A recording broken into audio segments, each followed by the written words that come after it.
Hi, I'm Ed Bacon, the rector of All Saints Church, Pasadena. Whoever you are and wherever you find yourself on the journey of faith, I hope that you'll find something here that speaks to you. Welcome.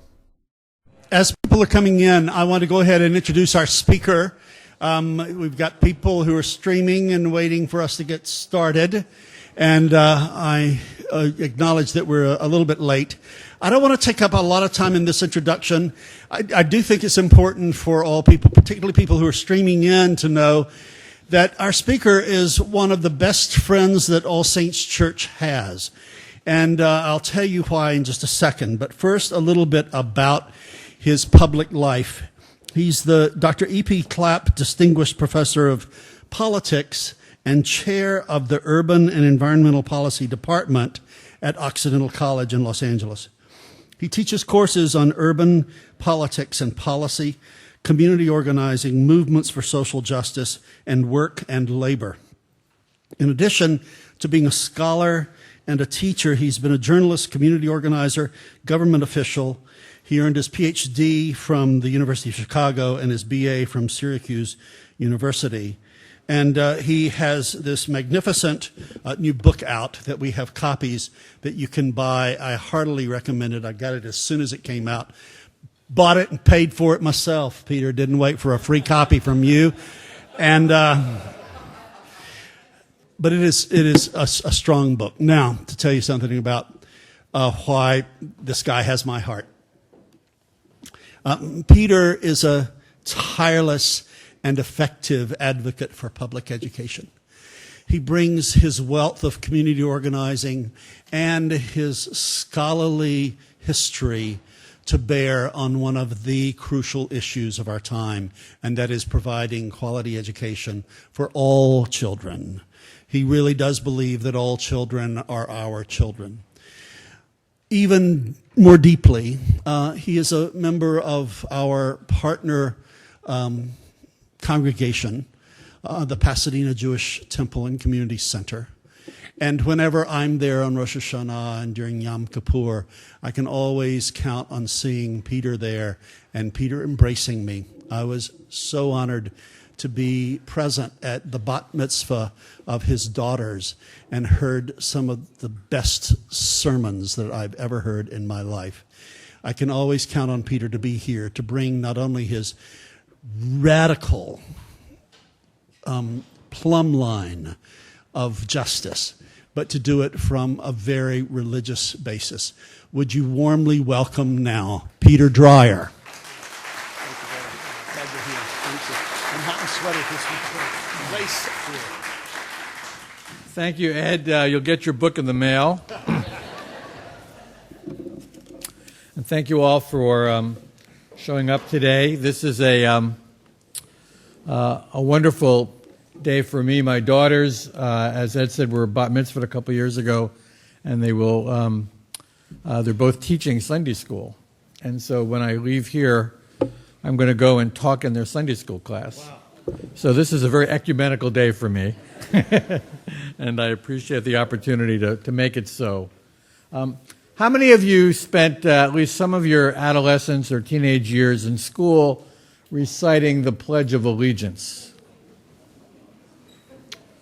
All of us know that the politicians like to use the Pledge of Allegiance to demonstrate their patriotism and their love of country. And recently, Mitt Romney, oh, by the way, I'm not going to tell you how to vote. So your tax status is fine. Recently, Mitt Romney has kept up this tradition and actually taken it a step further.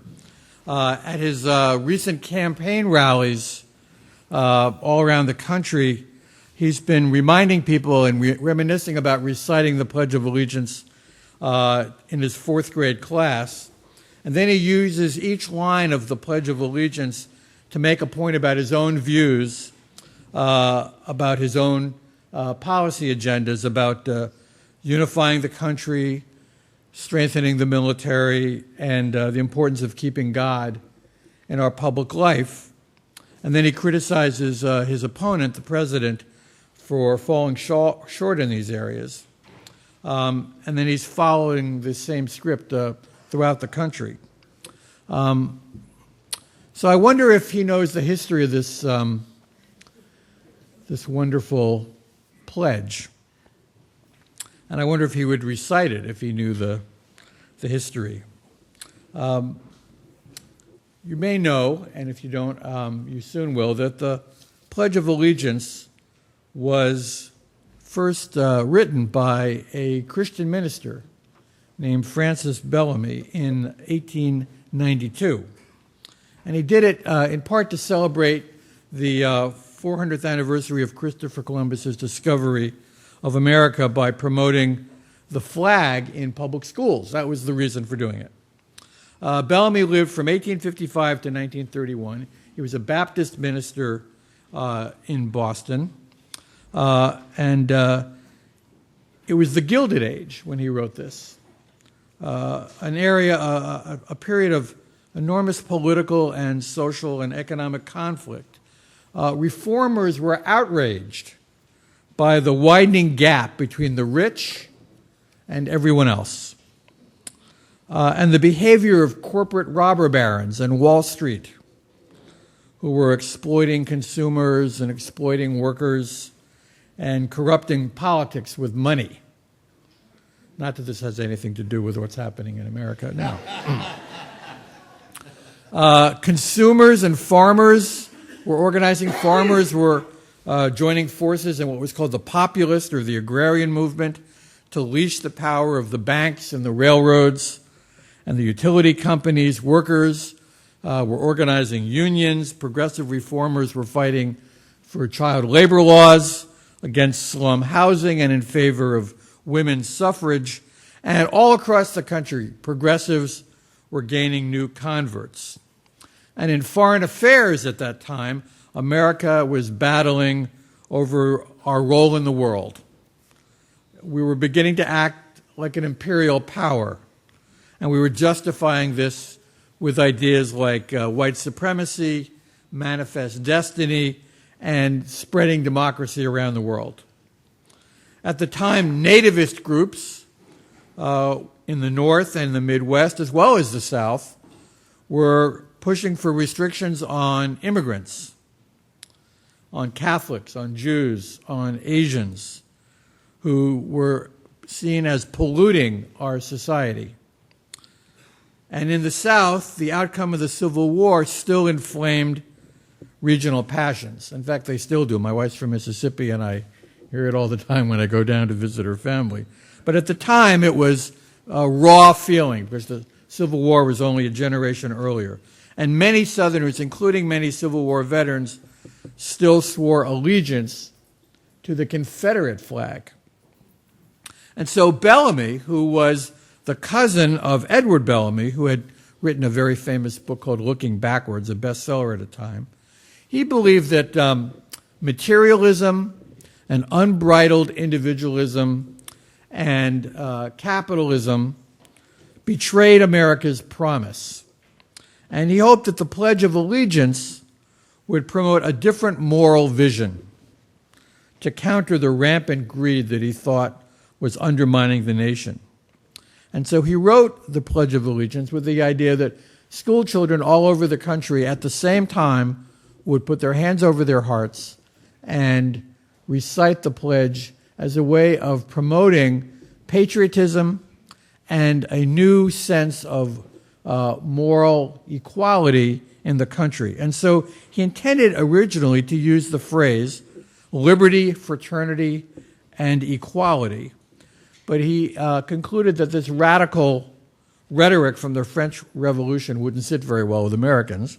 And so he coined another phrase: one nation, indivisible, with liberty and justice for all. And he intended that phrase to express a more egalitarian vision of America, a kind of secular patriotism. Now, one of the things that I left out in the beginning here was that Francis Bellamy was not only a Christian, he was a Christian socialist. And he was very involved in ministering to the poor in his neighborhood in Boston where he had his Baptist church. And at one point he was fired from his pulpit for preaching that Jesus would have been a socialist had he been alive at the time. Right. But I think we can all agree that the idea of one nation, indivisible, with liberty and justice for all, is an idea that we can accept as commonsensical, something that we all would say makes sense today. And my book, and the reason that I wrote it, was to remind us that many of the radical ideas of one generation are often the common sense ideas of the next generation, and to honor and celebrate the people who struggled for social justice and helped to make these once radical ideas the common sense ideas of the future. What do I mean by that? I mean ideas like Social Security, which was first introduced into Congress in 1911 by the first socialist congressman, Victor Berger from Milwaukee, who, when he introduced it, knew he had no chance of getting it passed, but thought, we need to introduce this idea, we need to inject this idea of what he called old age insurance into the public debate. Women's right to vote, the 8-hour day, laws protecting consumers from unsafe products and food and medical devices and medicine, laws protecting workers from unsafe and unhealthy workplaces, laws protecting the environment, laws that would dismantle Jim Crow and things like the poll tax and put an end to lynching, which back in 1892 was a weekly occurrence in much of the South. The 40-hour week, the progressive income tax, the workers' right to unionize. All of these were considered radical ideas back in 1892 and in the early 1900s when Francis Bellamy was writing the Pledge of Allegiance and when farmers and workers and consumers and women and immigrants were organizing themselves to make America a country that had liberty and justice for all. And so I wrote this book to celebrate the heroes of the 20th century, the activists and the organizers. That's one group. The artists, the musicians, the writers and the thinkers and the theologians. That's the second group. And the politicians and the judges. That's the third group. And many of the people in this book, I would say probably almost half of the people in the book, were motivated by strong religious convictions. They were motivated by the Protestant social gospel. They were motivated by Catholic social justice teachings. And they were motivated by the Jewish prophetic tradition. Let me give you just a few examples of some of the people that I profiled in the book. And this, I have to say, was a labor of love. It was inspiring for me to learn more about many of these people who I knew something about, but now feel like I'm on intimate terms with. Jane Addams, the founder of the Settlement House movement. Eugene Debs, the labor leader and socialist candidate for president. Lincoln Steffens, the muckraking reporter who exposed corruption. Alice Paul, the remarkable suffragist who more than anyone else was responsible for the women's suffrage amendment and came from a Quaker background. Helen Keller, who many people don't know, was a radical, a socialist, a pacifist, a union activist, as well as the first activist for what today we would call disability rights. Helen Keller was blind, but she had a remarkable social vision. Frances Perkins, who started her career as a consumer activist and helped to pass laws in New York after the infamous Triangle Fire in 1911 that killed 146 immigrant working girls. Roger Baldwin, the founder of the American Civil Liberties Union, who had studied at the Union Theological Seminary, along with Norman Thomas, the leader of the American Socialist Party, and A.J. Muste, a Calvinist minister who became the leader of the War Resisters League and a leading anti-war activist. Sidney Hillman, probably the leading union activist in the country in the middle of the 20th century. Dorothy Day, the great Catholic worker founder. Langston Hughes, the great African-American poet. Ella Baker, the organizer more responsible than anyone else for the behind-the-scenes civil rights movement. Miles Horton, the founder of the Highlander Center, training center for workers and civil rights activists, which is where Rosa Parks first learned about how to be an activist. Rabbi Abraham Joshua Heschel, the civil rights and anti-war activist. Thurgood Marshall, Saul Alinsky, Bayard Rustin, Woody Guthrie, Fannie Lou Hamer, the Reverend William Sloane Coffin, the great anti-war activist. Cesar Chavez, Michael Harrington, the Reverend James Lawson, who still lives here in Los Angeles. Dr. Martin Luther King, of course. Ted Kennedy, whose Catholic upbringing was responsible for much of his liberal ideas. Bill Moyers, John Lewis, the civil rights activist and now the congressman from Georgia. Joan Baez, Jesse Jackson, Muhammad Ali, and Paul Wellstone, who died 10 years ago this week.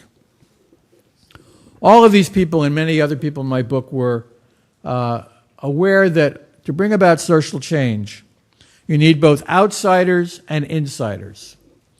And I've been both. I've been a community organizer and I've been a government official.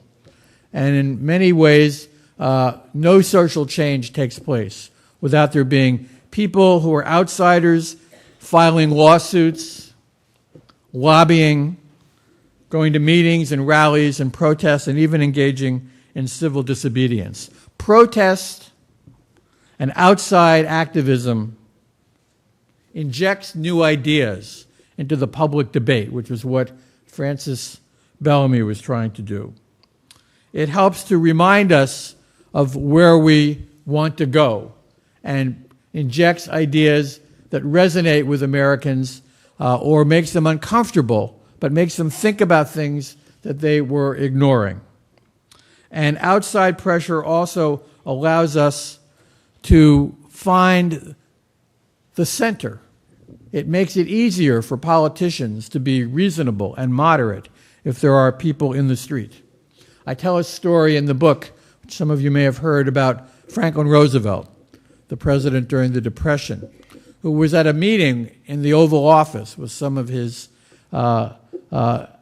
critics, some of the leading labor activists during the Depression, who were pushing and lobbying him to endorse pro-worker legislation, public jobs, the right for an 8-hour day, a minimum wage. And he looked at them after listening to them for about a half an hour, and he said, "I agree with everything you just said. Now go out and make me do it." He understood. He understood that his job would be easier if there were farmers and workers and consumers and women and high school students even in the streets protesting, injecting these ideas, bringing ideas that were boiling below the surface above the surface, giving them visibility, and making it easier for him to get what now we consider the New Deal and the things that we take for granted, to get them through Congress. Another story like that is often told by Bill Moyers. I was on his show this week. I went to New York for a book tour, and Bill was interviewing me, and we were discussing which of us should tell this story. It's in my book, but I got it from him. So I asked Bill to tell this story, even though I was the one being interviewed, because he was in the room at the time when Lyndon Johnson met with Martin Luther King. And Johnson had asked King to come to the Oval Office so that he could talk him out of continuing the civil disobedience and protest that he was engaged in. He said, "Dr. King, it'd be a lot easier for me to get these civil rights laws that we both believe in through the Congress, particularly these Southern Democrats, right? If you would just hold off for a while. I can do my job, and of course everybody knew how persuasive President Johnson could be when he arm twisted somebody to get their vote. He said, "Let me do my job," he said, and we'll talk later. And according to Bill Moyers, Dr. King looked at the president and said, "Mr. President, we've waited 250 years, and people are losing their patience. And in fact, I think I'm helping you do your job. So I'm not going to hold off on these protests. I'm going to continue the civil disobedience. But I think I will be helping your cause and my cause." And after battling it back and forth for a little while, he persuaded President Johnson, according to Bill Moyers. And Johnson said, "Okay, Dr. King, you do what you have to do. I'll do what I have to do. And together we'll find a way to make this civil rights legislation get through Congress." And of course, King was right. Elections on their own, getting good people elected to office, and I've spent much of my life helping to get my friends and people that I admire, like Paul Wellstone, into office. Elections and politicians on their own don't bring about social change. I think that's one of the lessons of the first 4 years of the Obama presidency. 4 years ago, many of us projected a lot of our hopes and dreams onto this young president, hoping that he would bring about a transformation in our country, thinking of him as almost like a messiah. That was a huge mistake. As much as many of us admire the young president, he made an error when he asked the activists, the radicals, the progressives, the labor and healthcare and women's rights and immigrant rights activists to push the pause button after he got elected. "Let me do my job. Don't go after the moderate Democrats in Congress," he said. And his aides said to the activists who were trying to get his ear, "Let me do my job and I will get the legislation passed that I ran on."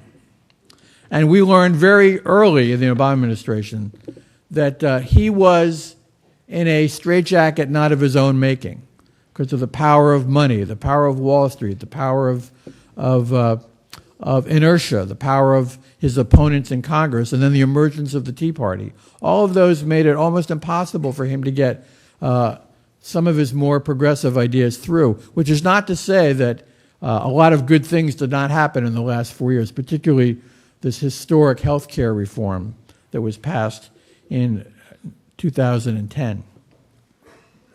He had many incredible accomplishments, but he made a mistake by taking the energy that came in the election.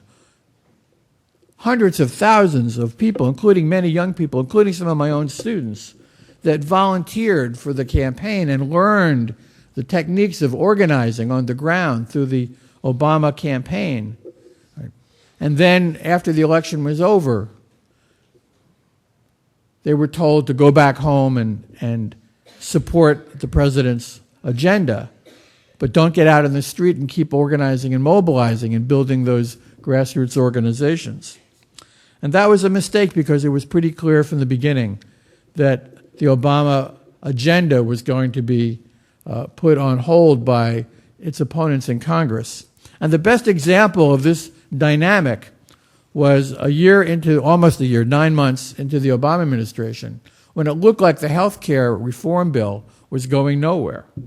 And in fact, Rahm Emanuel, the president's chief of staff, now the mayor of Chicago, begged the president to drop this from his agenda. This is going nowhere. We can't pass this. There's too much opposition. The Tea Party had just reared its head around the country. But the president didn't want to give up on it. And at that time, just then, about in August of 2010, the healthcare reform activists, organized through a coalition of consumer groups and union groups, community organizing groups, and faith-based organizations like PICO, they got a second wind, and they decided we are no longer going to push the pause button. And they got involved in protests here in Los Angeles and all in the country. Every city in the country, there were demonstrations in front of big insurance companies, some of which made people uncomfortable, might have made some of you uncomfortable. Some people went to the homes of the CEOs of the largest insurance companies and held up signs about their $12 million annual salaries and their $3 million annual bonuses and the huge profits of the insurance industry, while giving voice to the people who were the victims of the healthcare crisis, people who had been denied insurance because of pre-existing conditions, people who died because they did not have, their family members did not have health insurance.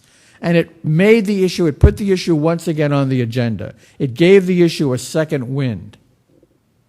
And with the help of Nancy Pelosi and some of the insiders, the progressive insiders in Congress, the bill made it through the Congress and was signed by the president. Not the same bill that the activists wanted, not the same bill that the president wanted, but nevertheless a historic milestone in our country. And I think that is an example of that inside-outside dynamic that has made America a better, more inclusive, more democratic with a small d country throughout the last 100 years or so, and the kind of country that Francis Bellamy wanted when he talked about liberty and justice for all. My book also talks about these people as heroes, but not saints. It is a mistake to think of the people that I mentioned and some of the other great American activists, writers, and poets, and activists, and organizers, and politicians as saints. They're all flawed. They're all flawed human beings. Alice Paul was an incredible organizer and is more responsible than anyone for the women's suffrage victory. She was an anti-Semite. Margaret Sanger, the leader of what is now called Planned Parenthood, the founder of Planned Parenthood, an enormously courageous woman who was arrested many times for distributing information about birth control, for setting up the first birth control clinics in the United States 100 years ago this month in Brooklyn, right? She toyed with eugenics, the science of manipulating our genes in order to promote a perfect race. She was not a racist. She was not anti-immigrant. She did not follow the ugly views of many people in the eugenics movement. But for a while, she toyed with it. She later rejected it. William O. Douglas, the great Supreme Court justice who's in my book, was an enormously talented and courageous civil libertarian and environmentalist. But he was a rotten human being. I've read too many biographies of him to come to any other conclusion. He was nasty to all four of his wives, and he never hired any women to be on clerks, and he was basically an egomaniac who thought he should be president and thought that being on the Supreme Court was beneath him. Right? Martin Luther King plagiarized his PhD dissertation, which is a good thing I tell my students, is don't forget that you can be caught. Even Martin Luther King was caught, although it was after he died. Many people had personal flaws. If we put people on pedestals, then it's hard for us to imagine that we too could be activists. And so it's important to realize these are all human beings with personal and political flaws who were products of their time. The history of our country is the history of incremental change, of people fighting for a vision and getting half a loaf or three-quarters of a loaf. How do we determine whether something is a compromise or a victory? That's often what I hear my friends saying. He's a compromiser. He's not principled. All politics is about compromise. The question is whether the compromise is a stepping stone to further reform or whether it ends there. None of the great changes in our history came about overnight. Michael Harrington, the great writer who wrote The Other America 50 years ago this year, which basically inspired the war on poverty, he once said that if you're going to be an activist for social justice, You have to be a long-distance runner. You can't be a sprinter, because none of this happens overnight. And many of the ideas that the radicals and progressives and liberals that are in my book, a lot of the ideas, they knew they would not see them come to fruition in their own lifetimes. I believe that actually co-optation is a good thing. It's great that when mainstream parties take the ideas of the progressive movement and water them down a bit and then introduce them and pass them as legislation. That's what this healthcare reform was about. The last chapter of my book is called The 21st Century So Far. And in that chapter, I point out that all over America today and over the last 12 years, there has been a resurgence and a continuation of this tradition of liberty and justice for all, of activism and progressive change. People working on immigrant rights, on women's rights, people working to protect workers. In the last 3 weeks, there's been a resurgence of activism among Walmart workers that no one thought would happen. In the last 10 years, the issue of same-sex marriage has become common sense. 10 years ago, it wasn't even being polled about because nobody thought it was an issue people cared about. But the gay rights and human rights movements injected that issue into the public debate. And now a majority of Americans favor same-sex marriage or at least civil unions, a remarkable change in a short period of time. History often happens behind our backs. If this was January 1960, Eisenhower was president. If you read Look magazine, Life magazine, Time, Newsweek, the New York Times, the Los Angeles Times, you listen to experts in sociology and political science, journalists, they all have said the same thing. America is becoming a more conservative country.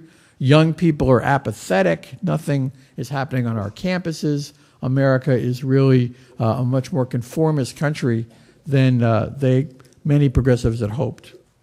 That was in January of 1960. On February 1st, 1960, 4 young freshman students at North Carolina A&T University in Greensboro, North Carolina, who had met in their dorm room for a few nights before, decided to go to the local Woolworths in downtown Greensboro and create what they called a sit-in to promote integration, racial integration. They had no idea whether what they were doing was going to make any history or whether it would make sense or whether they'd get any media coverage or whether they'd get arrested. They just thought something has to happen. This is intolerable. And as we know, the next day, more students came. The next day, more students came. And within a month, there were comparable sit-ins in over 40 cities in the South. And then a longtime NAACP field organizer, Ella Baker, who's also in my book, who knew every young activist in the South from her trips to Southern black colleges, went around and said, you need to build on this and form an organization. So she persuaded them to have a conference at her alma mater, Shaw University in North Carolina, in Raleigh, North Carolina. And that was the founding convention of the Student Nonviolent Coordinating Committee, which created the second wave of civil rights activism in the country. No one would have predicted that. No experts would have talked about that. A year and 1 month ago, if anybody had said to me or anyone else, there's going to be an explosion of political protest in America around inequality and injustice, people might have thought I or anyone else was crazy. Then Occupy Wall Street happens. All over the country. It spreads from Zuccotti Park in New York to every city in America. It changes the conversations around the dinner table, around the workplace. I did a quick study a few months ago and found that media coverage of the words inequality and greed and corporate power have increased tenfold in the last year because of Occupy Wall Street. I have a lot of criticisms of the way Occupy Wall Street actually organized itself. But there is absolutely no gainsaying that Occupy Wall Street has changed the mood of the country in terms of where we think we are as a nation. The president has reflected that in some of his speeches, and particularly the one he gave in Kansas a few months ago. And it's being reflected even in the Republican primaries, where some of his Romney's opponents were going after him for his activities at Bain Capital. for outsourcing jobs, for his tax returns. Even the Republican Party candidates had to reflect some of the sentiment, some of the new mood of Occupy Wall Street.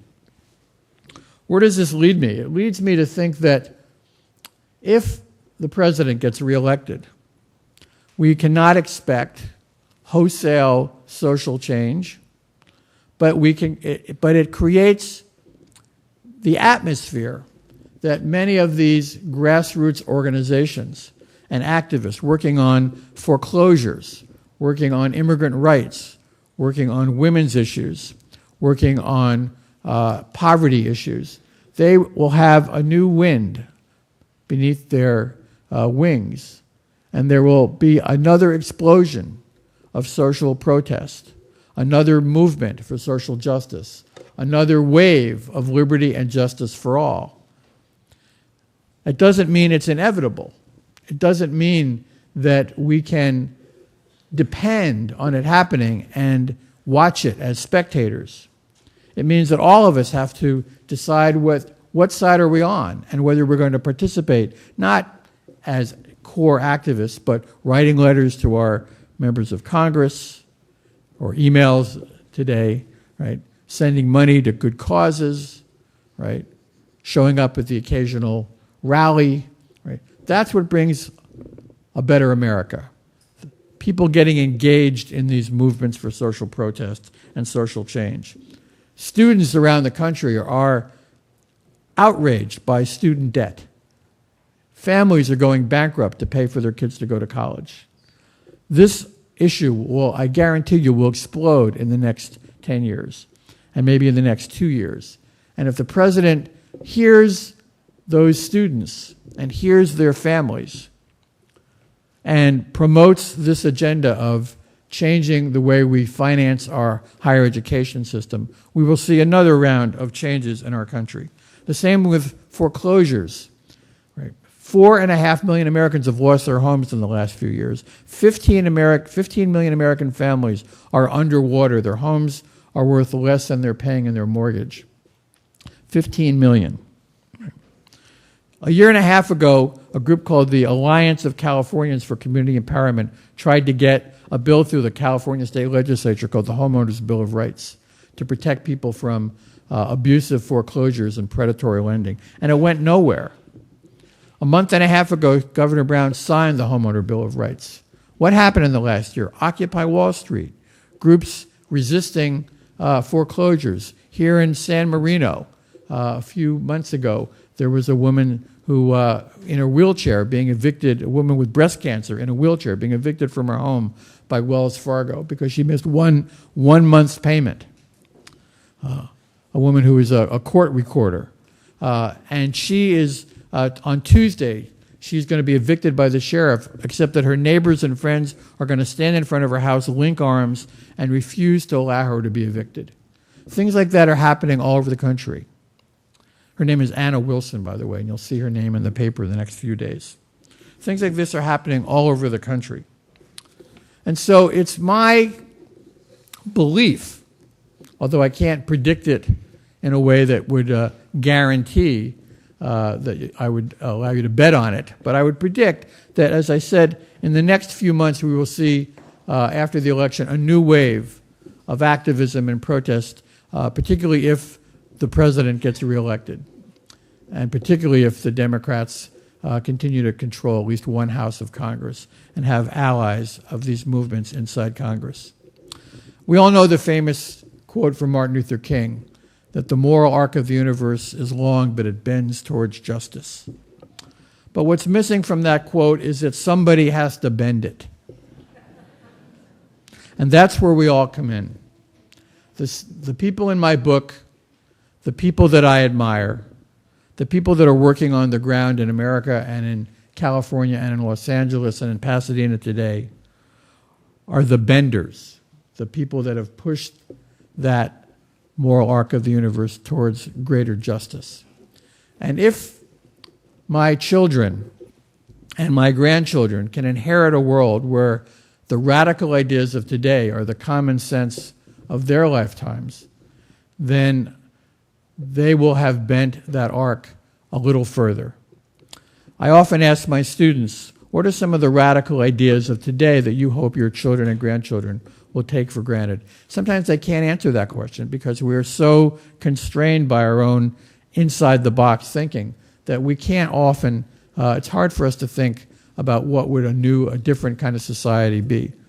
A country without the death penalty, a country with universal health insurance, a country where same-sex marriage is taken for granted, a country where the poverty rate is not 18% but perhaps 3%, a country where the richest 1% of the country may have 15 or 20% of the wealth rather than 40% of the wealth, a country in which we have freedom to speak without being repressed regardless of our political views and our ethnicity and our race.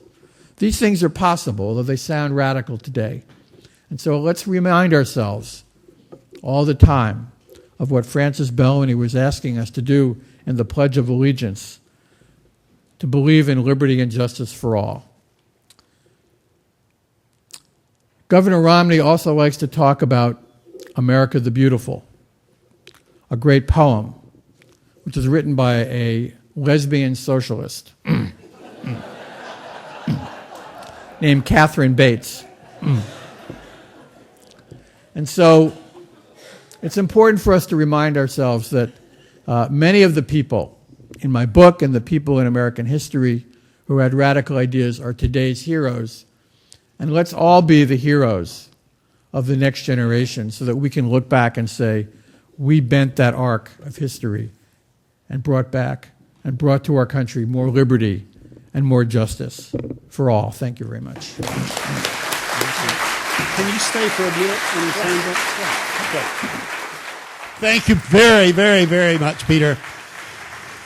Peter will be able to stay just for a few moments to sign some books. Otherwise, we're adjourned. We'll see you next week with Dr. Eric Walsh, our wonderful, wonderful public health leader. Thank you very much.